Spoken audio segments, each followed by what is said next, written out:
We're in Rishikesh, India, and with me for today's episode of the podcast is Acharya Prashant, who is a spiritual teacher and a philosopher of Vedic tradition. It's a pleasure to have you join us for the podcast. Perhaps we could begin with what inspired you to give up quite a successful career and embark on the path of a spiritual teacher. Every person, every individual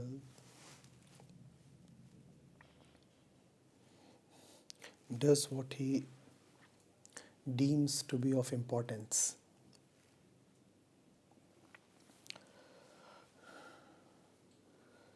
And I could begin to see with some clarity that though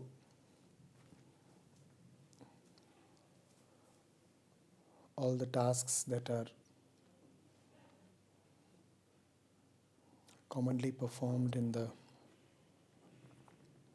worldly economic domain have a certain importance, yet as we stand, as our condition is and the condition of the world is, there is something far more important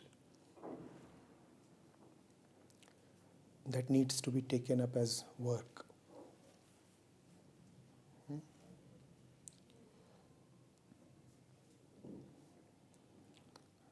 It was important. I submitted to it. Okay, there's a common theme I find amongst Eastern wisdom traditions. I just came from the Kumbh Mela and spent a lot of time with gurus and sadhus there. And even just this morning I was at satsang by Muji. And the common theme is regarding the mind and the ego, that it's almost like something that you should try to vanquish, like some sort of enemy or almost even like the devil. How do you feel about the ego? You see, to treat the ego as a devil or an enemy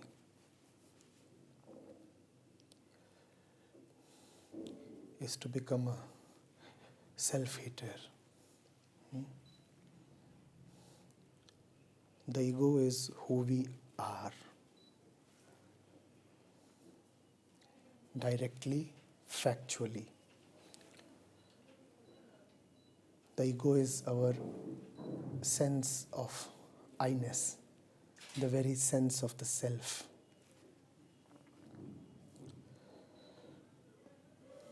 The ego sits at the center of our thoughts, feelings, actions.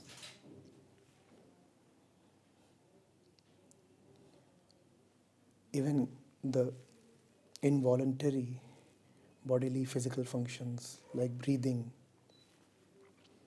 actually have the ego at their center.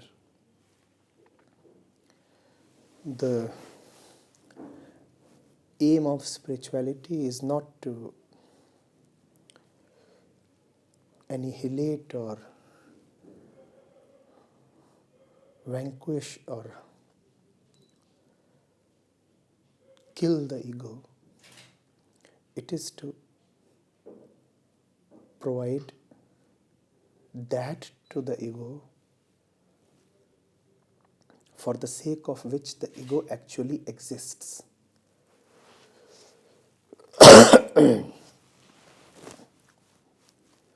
It is not without a purpose that the ego exists. The ego wants something, the ego wants fulfillment.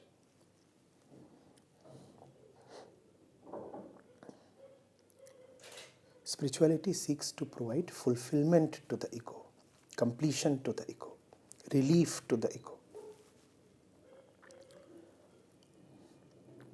The sense of the self, as we all know through our daily experience, is something that makes us wander hither and thither, we try this, we try that.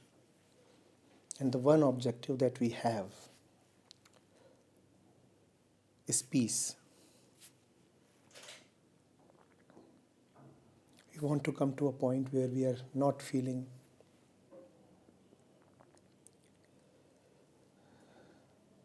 restless, incomplete, tense about something, missing something. That's what the ego wants.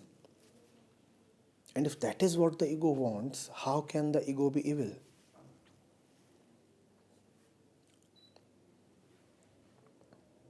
The ego is a small thing, a fragment, a bit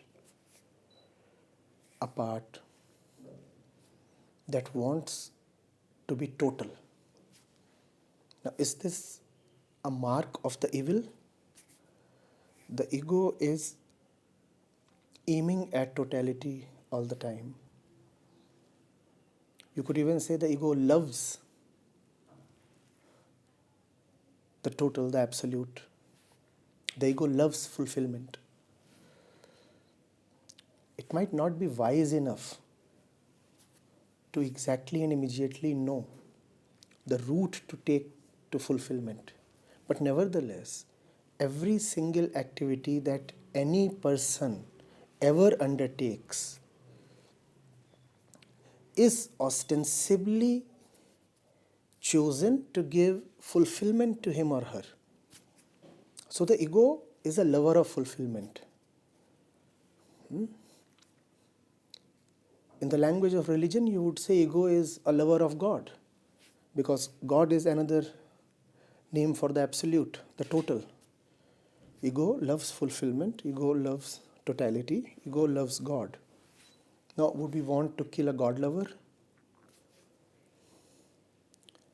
Would we want to kill a God lover? Or would we rather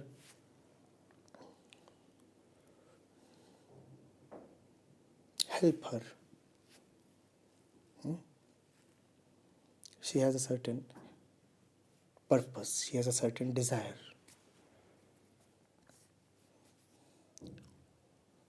But it's a hazy thing and she's lost. Why not help her, guide her? Why not be kind and compassionate to her? But then there's instances where people's egos get out of control, and take the President of the United States is the epitome of perhaps like the teenage male ego. He epitomizes that and he takes it to a new level, and it's like he's lost his ability to reason in many ways because his ego is so dominant. Yes, but even in the most spectacularly absurd of cases, you'll still have to clearly see and admit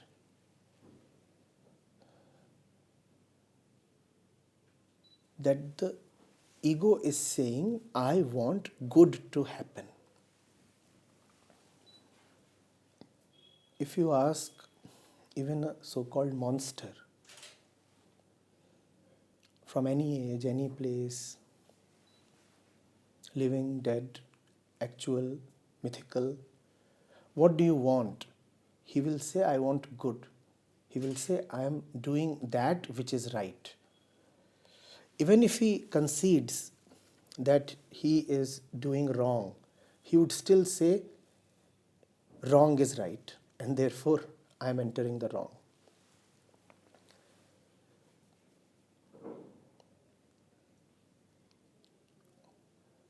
The ego seems to have a high regard and respect for what is right. It is just that it does not quite know what is right. When two persons are in conflict with each other, fighting with each other, don't both of them justify their actions to themselves? In their own eyes, both of them happen to be justified. And that's the central mistake of the ego. It takes everything just personally. It loves the absolute but remains at the center of the person.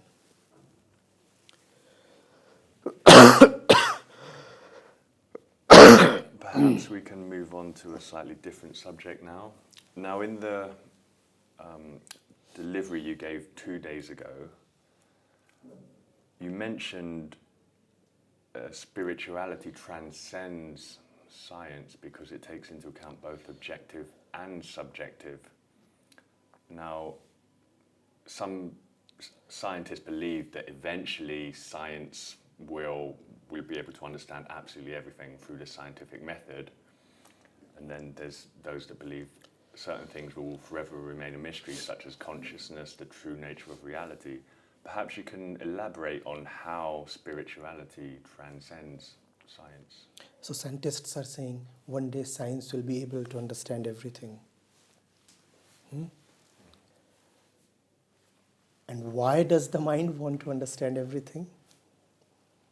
Would the scientists answer that? Science has constricted itself by its very definition. Science says, I will study only that which is objective.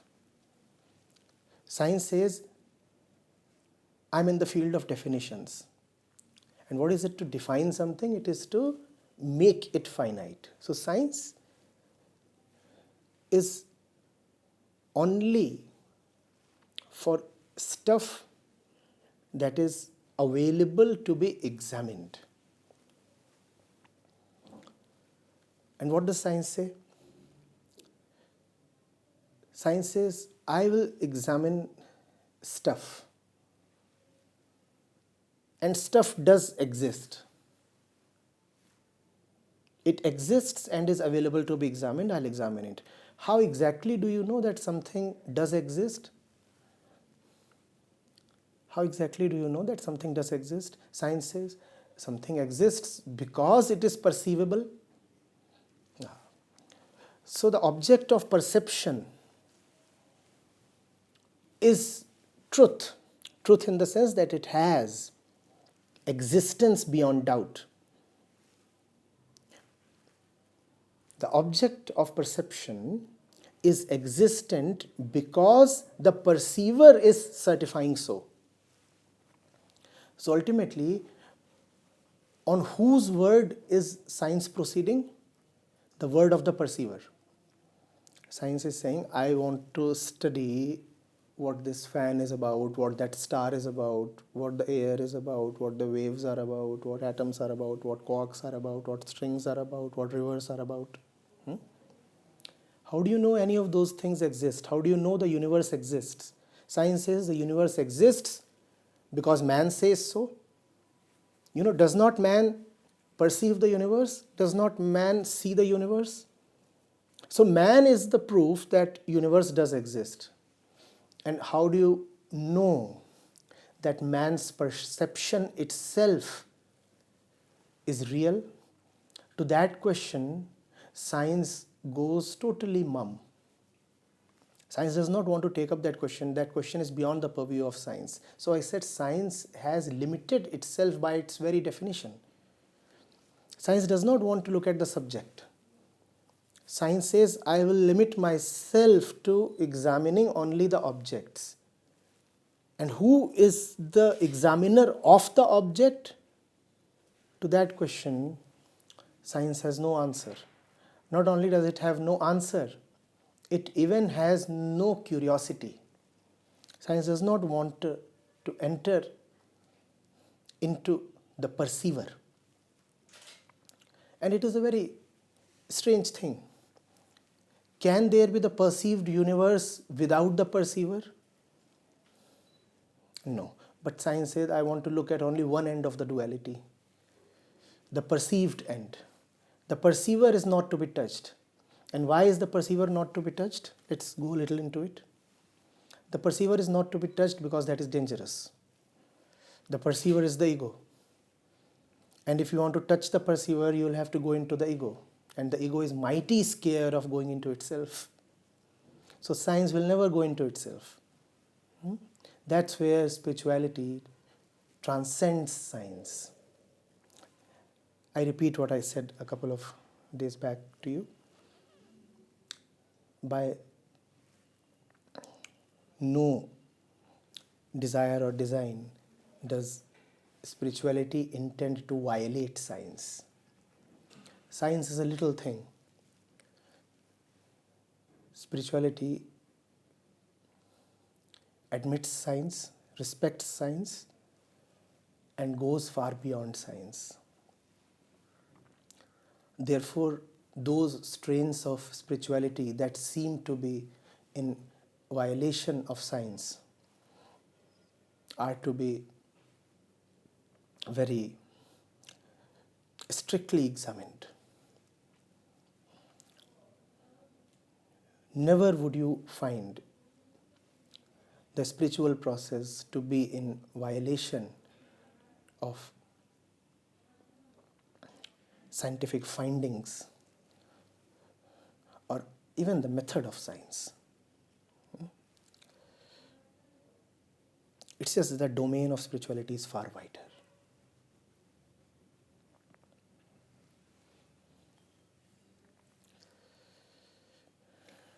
So my next question is regarding mental health. So in my research over the years and my experience with people who have suffered from mental disorders,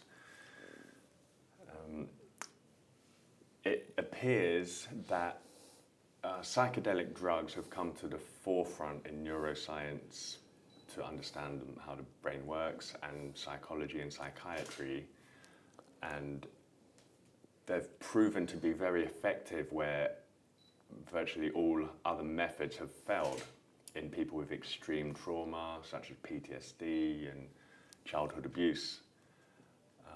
And there could be in the ancient Vedic scripts, there's certain passages about soma, which is a plant that they made into a drink and then consumed and gave like transcendental visions. And it sounds like it could be a psychedelic itself. What is your opinion of psychedelic drugs to help people that are mentally troubled, and also about the potential roots of psychedelics as the roots of religion? A man is severely attached to his car. A man is severely attached to his car. One morning he finds that the car has a dent and a bruise, the paint is off, and now he's beating his chest and crying.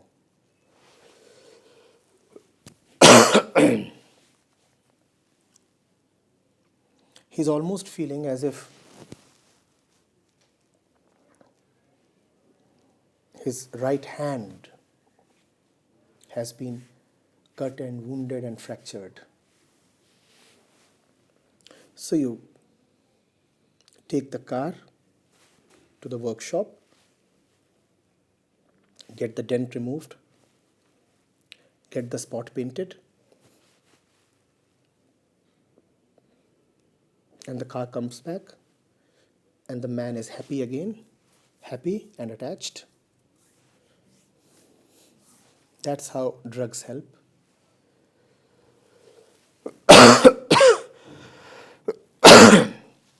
What was the fundamental problem? Was the fundamental problem that the car met an accident? Or was the fundamental problem that the man was unduly attached to the car?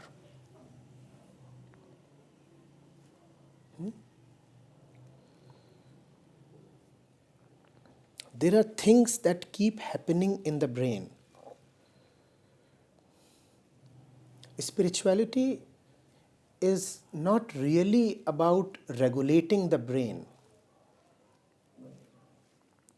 Unfortunately, that seems to be the perception, thinking, even the direction of discourse in many circles these days. They try to study the brain. They'll have somebody meditate and then they'll put sensors on the brain and they'll try to see how the activity over there is affected. Spirituality is not about having a nice brain or by extension, nice eyes or nose or a nice kidney. Spirituality is about disidentification from the entire physical apparatus.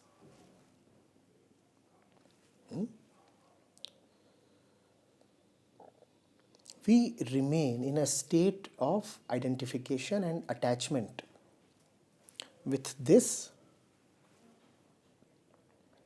and as a corollary with this. If you are attached to this, you will have to be attached to this as well.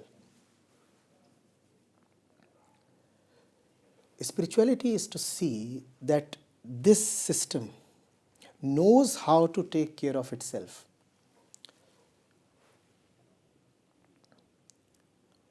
Your place and the place of this are dimensionally different.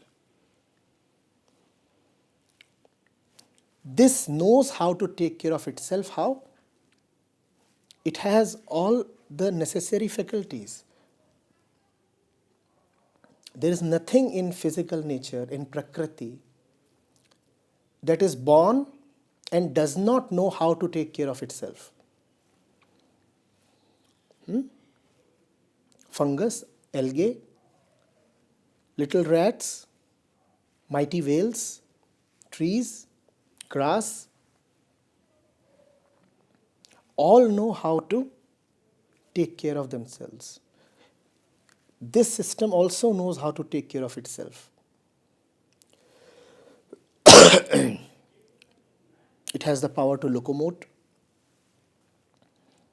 It has stuff that is evolutionally evolved to hold, grip,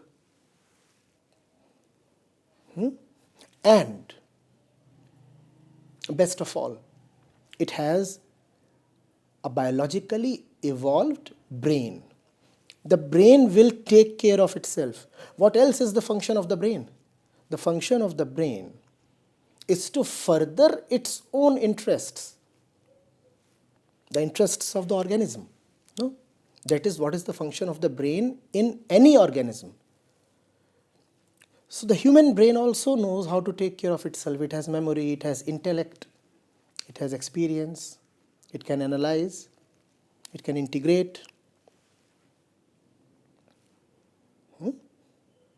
It can see things as separate, and it can also see what is common between things. We know of the tremendous powers of the brain. So the brain can be left to itself. The intervention of I is not needed. Even dogs and monkeys know which drug to take when they are often unwell. You will find dogs chewing grass. You will find monkeys looking for a particular herb. All that knowledge is pre-stored in the brain. When even monkeys and dogs know how to take care of their bodies, how to look after their welfare, the human brain too knows.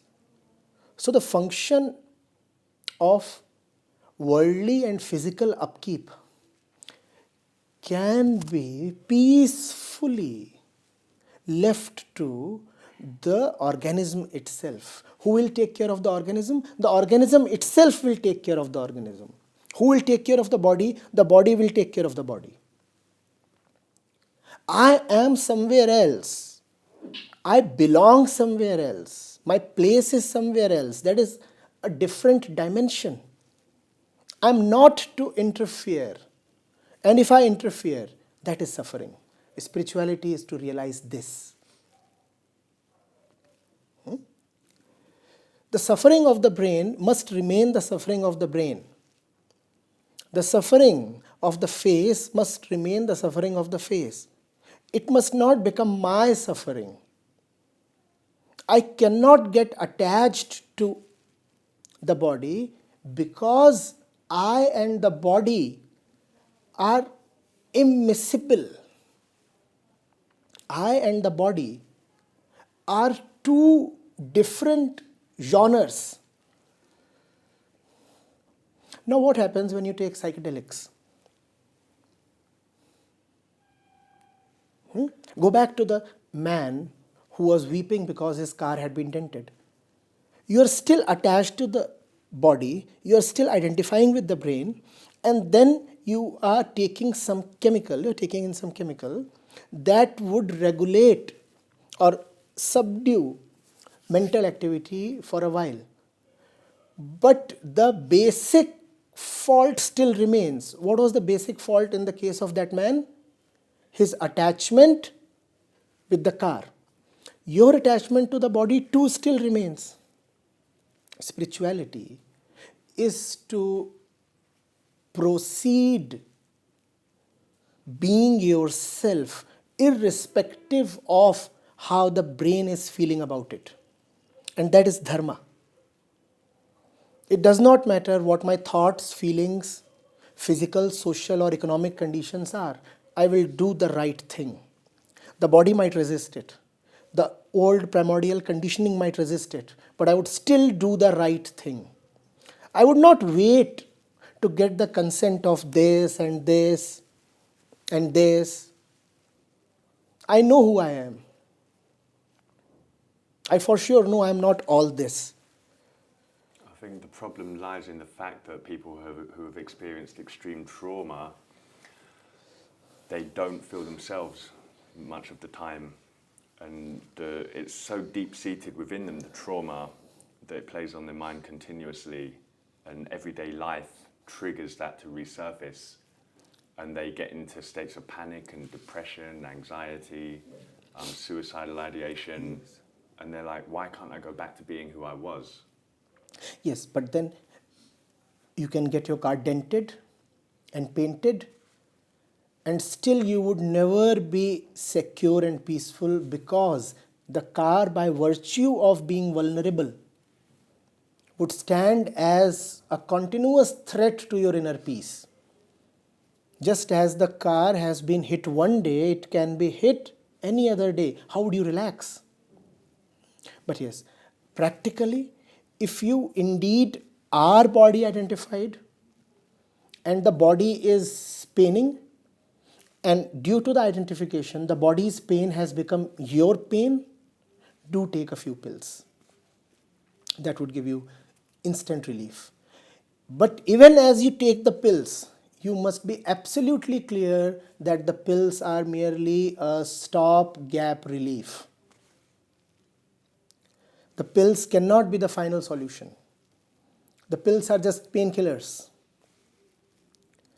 Final solution is to know who you truly are and therefore get rid of all the miscellaneous nonsensical interventions that you make in undue places. Okay, thank you. During my trip to the Kumbh Mela, I encountered several Aghori sadhus, and I learned about their practice, which many would find completely diabolical. I mean, they're known to eat dead human flesh and do meditation and rituals on top of a human corpse, and many other extreme, perhaps even heinous practices with an aim to become more pure, to completely cut free from carnal desire, the 7 sins. How do you regard some of their practices and their way of worship?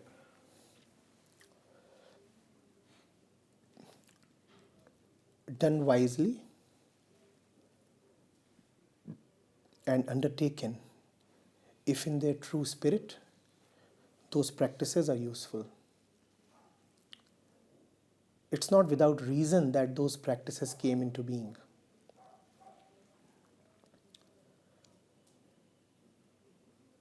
What is the fundamental idea? It is that one is so very happiness oriented, the ego is so pleasure oriented, that we want to look only at the brighter side of life, and we want to totally ignore what that brighter side is carrying as its other half.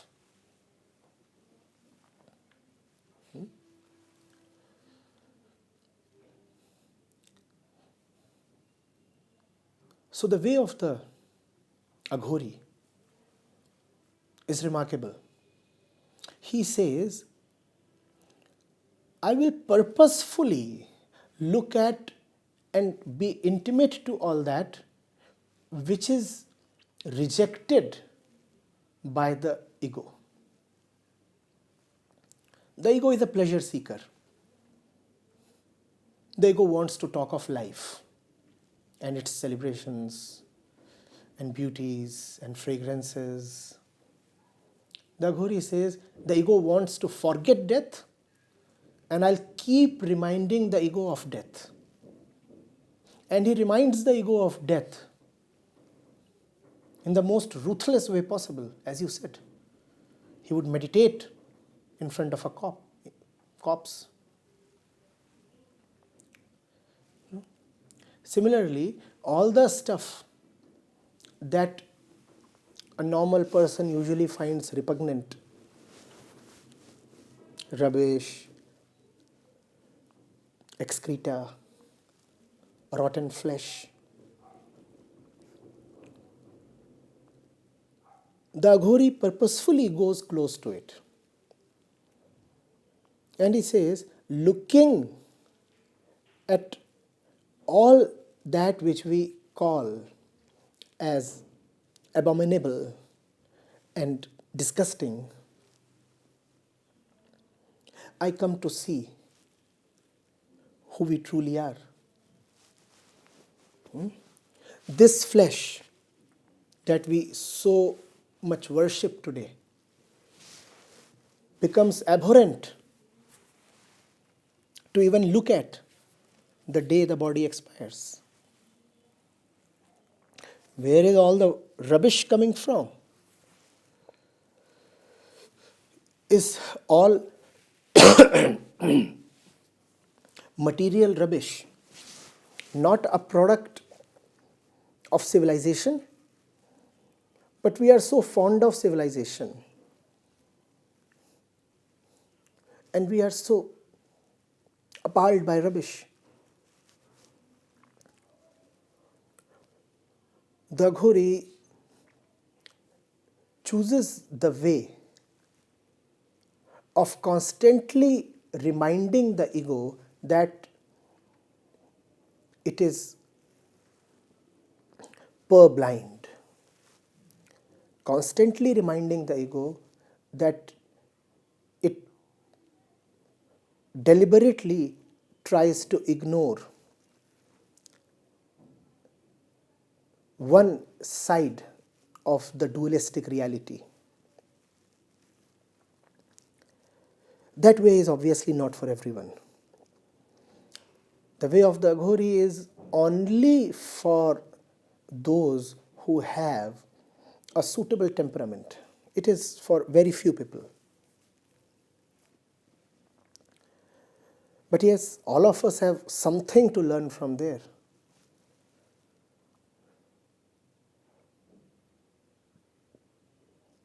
There is nobody who does not have a selective memory. There is nobody who does not suppress a particular kind of news in his mind, and there is nobody who does not magnify a particular area of his consciousness. The Aghori's honesty is a great lesson. The Aghori says nothing is to be swept under the carpet. All must be exposed.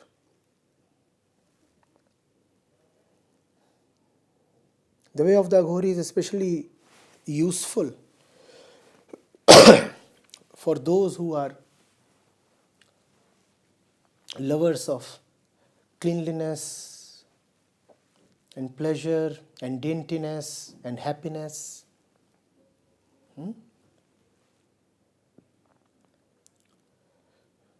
The more we ignore the fact of sadness and suffering, the more we become pleasure and happiness oriented. The more we actually magnify the inner suffering. It may sound strange, but the way out of suffering passes through suffering. The way to drop suffering is to first of all admit suffering.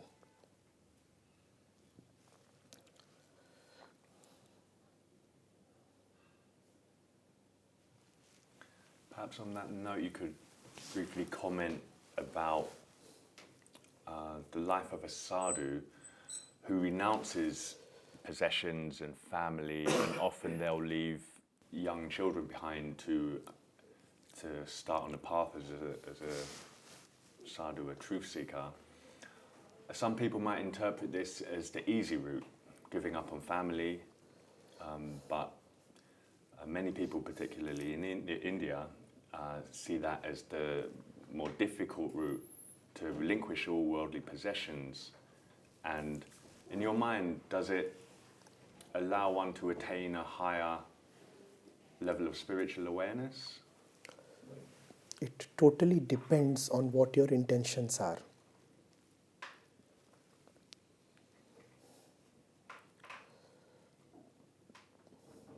What is certain is that if you honestly see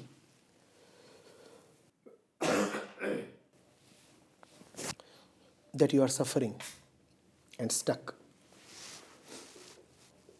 then you cannot close your eyes to the fact.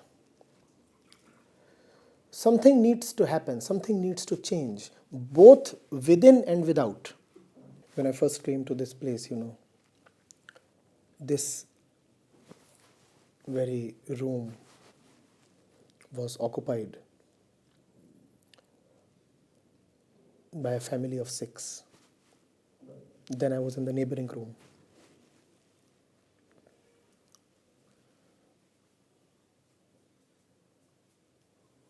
There were 4 kids.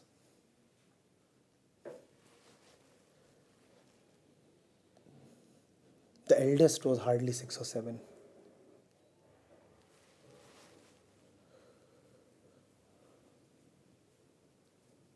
And 2 of them were so young. They would weep and wail through the entire night.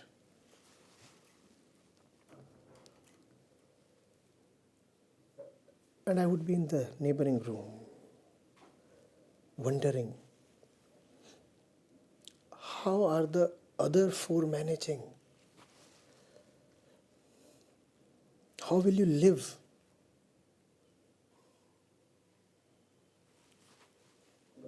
And it is not a one-off incident. It is happening every night. And the kids aren't going to grow up in a hurry. It's going to continue to happen for a very long time. Man's children take an eternity to grow up.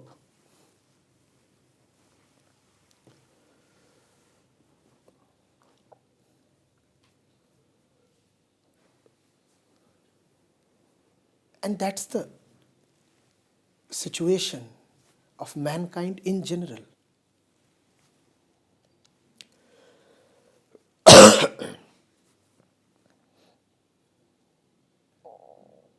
People are in situations, and those situations suffocate them. There is the occasional happiness, there is the occasional pleasure as well. But on the whole, life is pretty disgusting. Now, something needs to be done. The intent has to be strong and clear that this cannot continue like this. Now, once that intent is there, then honestly, whatsoever appears to be the best route to take must be taken.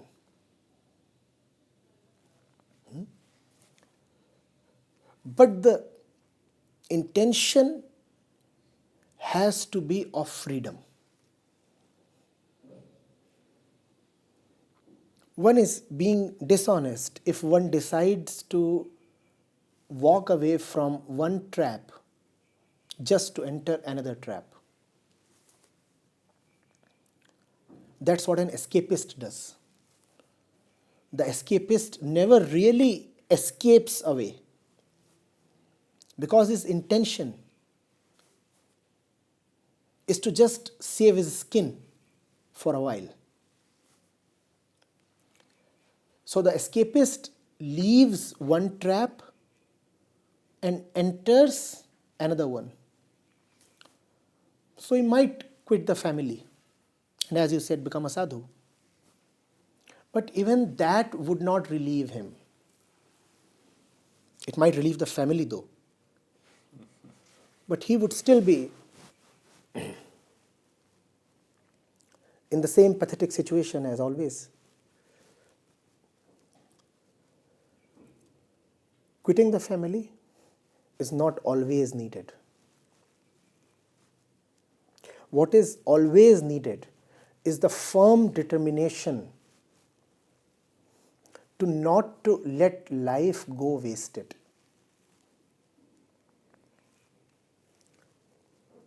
If things are wrong in the family, sometimes it becomes very, very important to stay put with greater determination. Equally, there might be conditions when, for the betterment of everyone, yourself, and everyone includes the family, you might decide to go away from the family for a short while or for a long while. The action cannot be commented upon. It is the intention that is important. If the intention is right, then the action is bound to be right.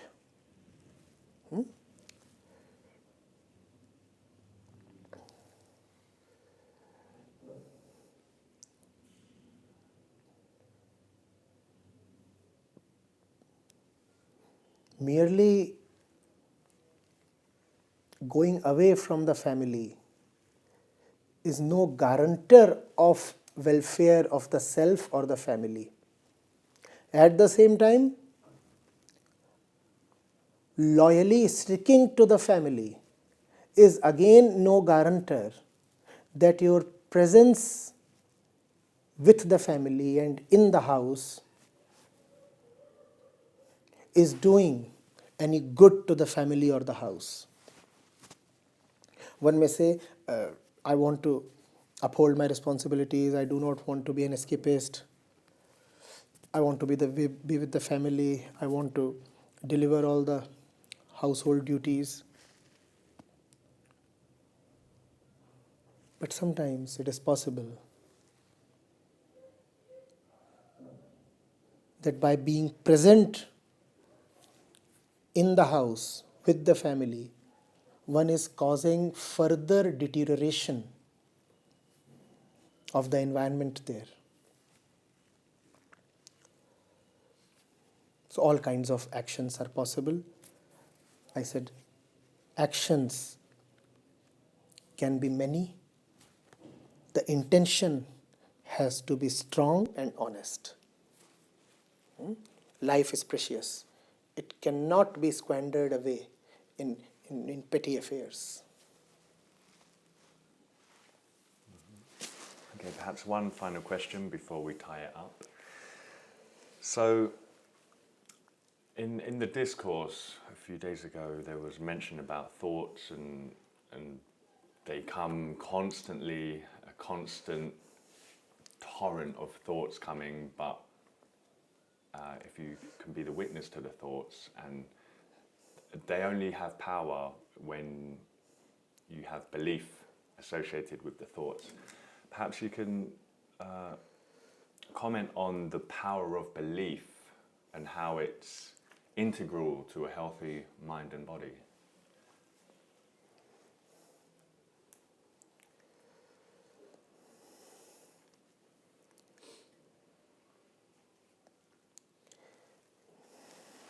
You see, we all already have a lot of beliefs.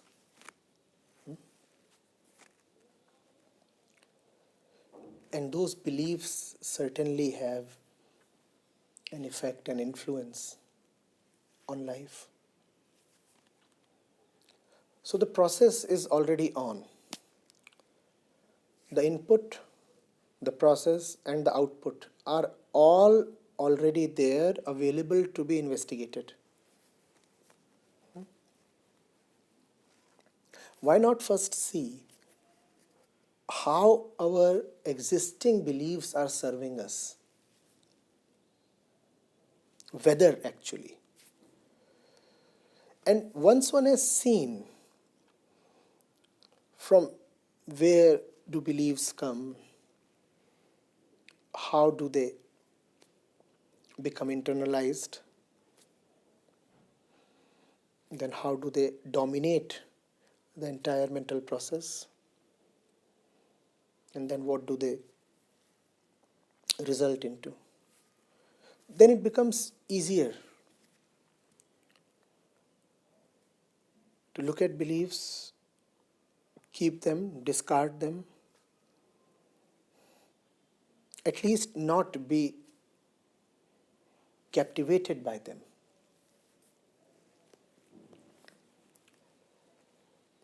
You said, what is the role of beliefs in having a healthy physical and psychic health? So probably there is only this one single firm belief that needs to be there. And what is that belief? Health is my nature. It cannot be compromised. The Upanishads say, Niramayo aham. I am the one who cannot be sick.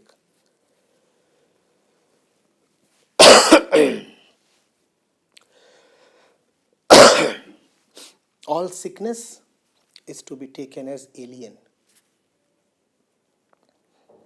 There is the plane of the body, and the plane of the body is the plane of sickness.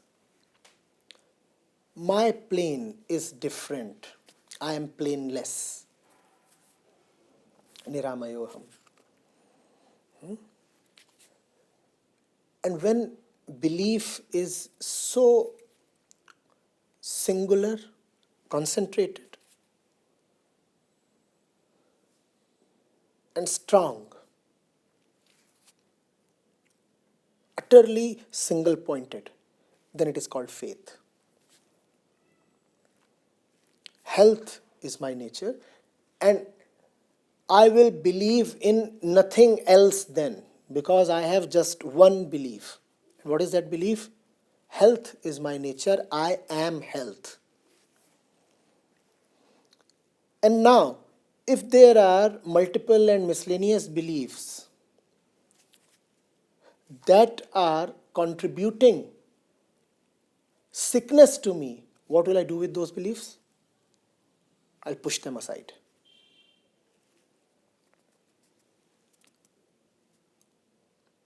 So instead of having beliefs that contribute to your health, believe in health itself.